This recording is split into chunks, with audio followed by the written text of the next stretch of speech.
اور اگر آپ آگے دیکھ لیں یہ جو ہم جانور ذبح کرتے ہیں تو جانور کا ذبح کرنے کا کنسپٹ صرف یہ نہیں ہے کہ آپ جانور کا خون بہا دیں تو بس جان چھوٹ گئی، نہیں، اس کا مطلب یہ ہے کہ ہم نے اللہ تعالیٰ کی بارگاہ میں وہ جذبہ پیش کرنا ہے کہ اے رب العالمین ہمارے پاس اربوں کروڑوں لاکھوں ہزاروں روپے ہیں، مگر ان میں سے جب تو کہے تو بغیر کچھ سوچے سمجھے ہم اس مال کو تیری ذات کے لیے قربان کر سکتے ہیں۔ مگر یہ قربانی کا یہ کنسپٹ یہاں تک ہی نہیں رہتا۔ فار ایگزامپل اگر آپ ایک بچے کو برتھ ڈے کروا رہے ہیں تو برتھ ڈے میں وہ کیک لے گا، وہ بہت سارے گفٹس لے گا اور بہت سارا سین ہوگا، مگر اسلام پتہ کیا کہتا ہے کہ آپ برتھ ڈے کیسے مناؤ؟ قربانی دے کر مناؤ۔ آپ اپنے برتھ ڈے کے موقع پر جو آپ کی خوشی کا موقع ہے، آپ بجائے اس کے کہ لوگوں سے گفٹس سمیٹنے کا کنسپٹ پیدا کرو، بلکہ پیرنٹس پر یہ لازم ہے کہ بچے کو بہت سارے گفٹس دیں تاکہ اور ذہنوں میں رکھیں کہ فلاں غریب ہے، فلاں رشتہ دار ہے، فلاں کو یہ دینا ہے، فلاں کے پاس یہ کمی ہے، تو اپنے اس بچے کے خوشی کے دن کے موقع پر اس کے ہاتھوں سے اسے دلوائے۔ اگر یہ نہ کر سکیں تو کم از کم ایک دیگ بنوا کر، چاولوں کی ہو یا کوئی بھی، تو وہ ڈال کر بہت ساری یوں کہہ لیں کہ پیکٹس میں، تو وہ بچے سے تقسیم کروا دے۔ یہ قربانی کرنے کا، خرچ کرنے کا، اپنی پاکٹ سے نکالنے کا، دوسروں کی مدد کرنے کا یہ کنسپٹ اسلام نے دیا ہے۔ چھوٹی عمر میں ہی اس کی یہ آپ تربیت کریں۔ تو اس تربیت کا اثر آقا صلی اللہ علیہ وسلم نے اپنی ازواج، اولاد اور اصحاب میں پیدا کیا۔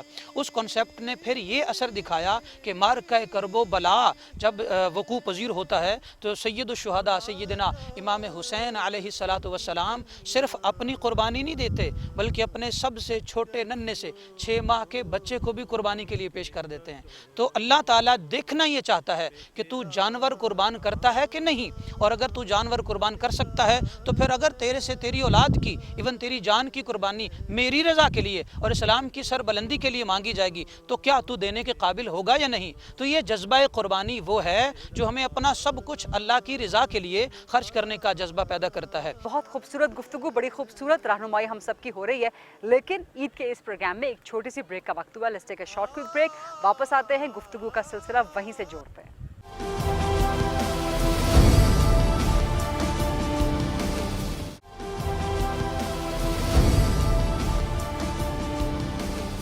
جی پروگرام میں ایک بار پھر خوش آمدید، بہت بہت آپ کو عید مبارک۔ آج کے پروگرام میں خاص طور پر موجود ہیں ہمارے ساتھ مفتی گلزار احمد نعیمی صاحب، علامہ ڈاکٹر ظہیر عباس صاحب، مفتی حنیف قریشی صاحب اور جناب علامہ امین شہیدی صاحب۔ قربانی کے جانوروں کو جو تکلیف دی جاتی ہے، جو ایذا پہنچائی جاتی ہے، پچھلے سال مفتی صاحب ہمارے پروگرام میں تھے، ہم نے یہی ڈسکس کیا تھا، اس وقت ویڈیوز آئی تھیں کہ جانوروں کو گولیاں ماری جا رہی ہیں اور جس طرح سے ان کو باندھا جا رہا ہے، ان کو کھانا نہیں، یہ کتنی شدید غلط چیز ہے اور اس کا گناہ کتنا بڑا ہے؟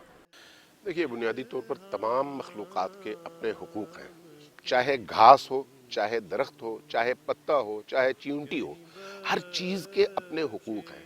اس جانور کا بھی اپنا حق ہے۔ اس جانور کا حق یہ ہے کہ اس کو آپ بھوکا نہ رکھیں، اس کا حق یہ ہے کہ پیاسا نہ رکھیں، اس کا حق یہ ہے کہ آپ اس کو دھوپ میں نہ رکھیں، اس کا حق یہ ہے کہ آپ اس کو گرمی میں سڑنے نہ دیں، اس کو بھی تکلیف ہوتی ہے۔ یعنی ہر وہ چیز جس سے انسان محسوس کرتا ہے کہ جانور کو تکلیف ہوگی، اس سے بچنا لازمی ہے، اور اگر وہ نہیں بچتا تو پھر اس کی آہ اس کو لگ سکتی ہے، چونکہ بہرحال اس کی بھی تو آہ سنی جاتی ہے نا، اس کا بھی تو کوئی خدا ہے نا، تو خدا کی ہی ہے، خدا اس کو بھی تو دیکھتا ہے نا۔ وہ بھی جب اللہ کی طرف سر اٹھا کر یا دعا میں یا بد دعا میں ایک نگاہ ڈالتا ہے جانور، تو اس کا اثر انسان کی زندگی پر ہوتا ہے۔ اس لیے اگر کسی ایسی کتیا کو جو بھوکی پیاسی ہو اور جس کے بچے ہوں، تڑپ رہی ہو، آپ اگر ایک دفعہ کھانا کھلاتے ہیں نا، تو بعض اولیاء اللہ کے قصے آپ نے سنے ہوں گے، اور یہ صرف قصے نہیں ہیں، حقیقی واقعات ہیں کہ ان کی پوری زندگی اس ایک کتیا کی ایک دعا کی وجہ سے یا اللہ کی طرف ایک دفعہ سر اٹھا کے شکر گزار ہونے کی وجہ سے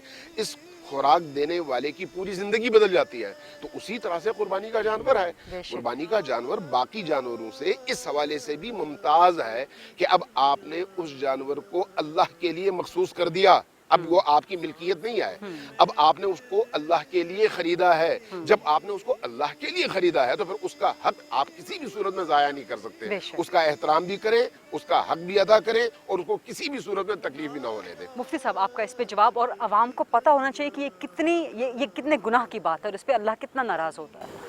بنیادی طور پر یہ بھی ذہن میں رہے بات کہ قربانی جو ہے یہ شاعر اسلام میں سے، جی، اور اس کے ذریعے سے ایک جو مسلمانوں کا شعار ہے اس کا بھی واضح ہوتا ہے. ٹھیک. یعنی ہم جانوروں کو پوجتے نہیں ہیں, ان کو ماتا پتا نہیں کہتے ہیں, ہم ان کو ذبح کرتے ہیں. اور یہ بھی اس تربیت میں شامل ہے کہ تم وہ نہیں ہو کہ جو کسی جانور کے آگے ماتھا جا کر ٹیکو, یہ اسے پتا کہہ دو, یہ اسے ماتا کہہ دو. تم وہ ہو جو خدا کی رضا کے لیے ان کو لٹا کر ذبح کرتے ہو. حقوق کی جیسے شہیدی صاحب نے کہا ہے, بالکل اللہ کے نبی نے تو یہاں تک فرمایا کہ کسی جانور کو پیاسا نہ ذبح کرو, حتیٰ کہ اس کے سامنے چھری تک نہ تیز کرو. اور یہ بھی ہمارے آداب جو قربانی ان میں موجود ہے کہ ایک جانور کو دوسرے جانور کے سامنے بھی ذبح نہ کرو, کہ جتنی دیر وہ اس کی اذیت کو دیکھے گا اس کے نفسیاتی طور پر اس کو اذیت ہوگی. یعنی اسلام اس کی بھی لحاظ رکھ رہا ہے کہ اس کو ذبح بھی کر رہے تو الگ سے کرو. اور یہ کہنا کہ جی آپ ایک انسان ایک روح کو اور ایک زندگی کو تکلیف دے کر آپ خوش ہوتے ہیں, تو اس کا جواب یہ ہے کہ اللہ تبارک و تعالیٰ نے کائنات میں سے جو یہ نظام ڈیولپ کیا ہے یہ ہے ہی اس طرح کہ ان میں سے بعضوں کو بعضوں پر قربان کیا ہے. جمادات کو نباتات پر قربان کیے, نباتات کو حیوانات پر قربان کیے. یہ جمادات پھٹے اور یہ نباتات آگے, نباتات جانوروں کو کاٹ کر ہم نے ڈال دیے, انہوں نے کھا لیے. حیوانات اللہ نے انسان کے لیے بنائے اور انسان اپنے لیے بنائے ہیں. اور اس لیے وہ ہے نا کہ کھیتیاں سرسبز ہیں تیری غذا کے واسطے, جانور پیدا کیے تیری وفا کے واسطے, یہ چاند سورج اور ستارے ہیں ضیاء کے واسطے, یہ کل جہاں تیرے لیے ہیں اور تو خدا کے واسطے. واہ سبحان اللہ. علامہ ڈاکٹر ظہیر عباس صاحب, اس کے جانوروں کو ایذا دینے کے حوالے سے جی میں تو یہ کہوں گا کہ جس طرح کہ جناب مفتی صاحب نے فرمایا کہ جانور کے سامنے چھری بھی ذبح جو ہے وہ تیز نہیں کرنی چاہیے, دوسرے جانور کو ذبح نہیں کرنا چاہیے. تو فقہ شریعت اسلامیہ کے اندر درجات ہیں, یعنی ثواب کے بھی اور گناہ بھی کے درجات ہیں. تو جو مسلمان کلمہ پڑھ کے کسی جانور کو تکلیف پہنچاتا ہے یا گولی مارتا ہے یا چھری تیز نہ کر کے بغیر تیز چھری کے جو ہے نا ذبح کرتا ہے تو وہ گناہ کبیرہ کا مرتکب ہے, کیونکہ وہ ایک جان کو تکلیف دے رہا ہے. قربانی بعد میں رہے گی, گناہ کبیرہ ہے. جس طرح کے دیگر بڑے جرم ہیں اسلام کے اندر اور ان کی اسی طرح سزائیں ہیں, اسی طرح کسی جانور کو یوں تکلیف دینا جہالت کی وجہ سے یا پھر رواجن یا کسی بھی وجہ سے تو یہ گناہ ہے. ایک بات. دوسری بات یہ ہے کہ آقا صلی اللہ تعالیٰ علیہ وآلہ وسلم نے باقاعدہ طور پر ارشاد فرمایا بہت ساری احادیث کی روشنی میں کہ جانور کی جو فیلنگز ہیں ان کا بھی احساس کرنے کا اسلام نے حکم دیا ہے. تو جو اسلام جانور کے جذبات کا بھی لحاظ کر رہا ہے تو وہ جانور کی جان کا جو ہے وہ کس قدر احساس کرتا ہوگا. اور اگر یہ رہا کہ ایک جان ذبح کر رہے ہیں اور ہم اس جانور کو ذبح کیوں کریں, اس کے اوپر چھری چل رہی ہے, تو پھر اگر ایسی بات ہے تو پھر تو ہر چیز میں زندگی ہے, تو پھر ہر چیز کے لیے ہم کیوں سب کچھ کرتے ہیں. آقا صلی اللہ تعالیٰ علیہ وآلہ وسلم کی بارگاہ میں سیدنا عمر بن خطاب رضی اللہ تعالیٰ عنہ نے پوچھا یا رسول اللہ نماز قصر ہم کیوں پڑھیں؟ وجہ یہ ہے کہ ہم تو آرام میں ہیں اور ہم بے شک سفر میں ہیں. تو آقا علیہ السلام شاہ فرمایا جو اللہ تعالیٰ نے آپ کو تحفہ دیا ہے کہ اگر آپ قصر کے سفر میں ہیں اور نماز آپ قصر نہیں کر رہے تو آپ اللہ تعالیٰ کی رخصت کو قبول کیوں نہیں کرتے؟ تو اللہ تعالیٰ کی جو رخصت ہے وہ اسے قبول کیا جائے, اور جو جانور ہے اس پر رحم اس صورت میں کرنا چاہیے, اسے بھوکا نہ رکھو, اسے دھوپ پہ نہ باندھو, اس پر ظلم نہ کرو, اس کے لیے چھری تیز کرو اور اس کو بالکل اس طرح کی اذیت نہ پہنچاؤ جس کی وجہ سے ایک جان کو تکلیف جو ہے نا وہ شمار ہو. ٹھیک. مفتی گلزار صاحب آپ کا آخری کمنٹ اسی معاملے کے حوالے سے, جانوروں کو تکلیف دینے بہت کے ساری حوالے سے. گفتگو اس حوالے سے ہمارے آپ نے کر دی ہے. میں یہ سمجھتا ہوں کہ آخری ایک جملہ میں عرض کرتا ہوں کہ قربانی کرنے والوں سے گزارش یہ ہے کہ قربانی کا جانور جو ہے وہ تمہاری بخشش کا ذریعہ بننا چاہیے, اور اللہ کے سامنے جب وہ پیش ہو تو وہ تمہاری شکایتیں نہ لگائے کہ میرے ساتھ انہوں نے زیادتی کی. بہت خوبصورت بات, بہت خوبصورت. بہت بہت شکریہ مفتی گلزار احمد نعیمی صاحب, علامہ امین شہیدی صاحب, مفتی حنیف قریشی صاحب, علامہ ڈاکٹر ظہیر عباس صاحب. سو آج کے اس پروگرام میں اپنی طرف سے ایک ہمبل, ایک عاجزانہ کوشش کی ہے کہ جو چند ایک مسکنسیپشنز ہیں اسلامی احکامات کے حوالے سے, اسلامی معاملات کے حوالے سے, وہ ان ذہین اور قابل اذہان کے ذریعے آپ تک پہنچیں جنہیں اللہ نے یہ ودیعت کیا ہے کہ ان کو دین کی سمجھ بوجھ عطا کی ہے اور آپ تک وہ رہنمائی فرمائی جائے. سو یہ آپ تک رہنمائی پہنچی. ایک بار پھر آپ سب کو بہت بہت عید مبارک, اور میری آپ سے انشاءاللہ ملاقات ہوگی اگلے پروگرام میں. اللہ حافظ.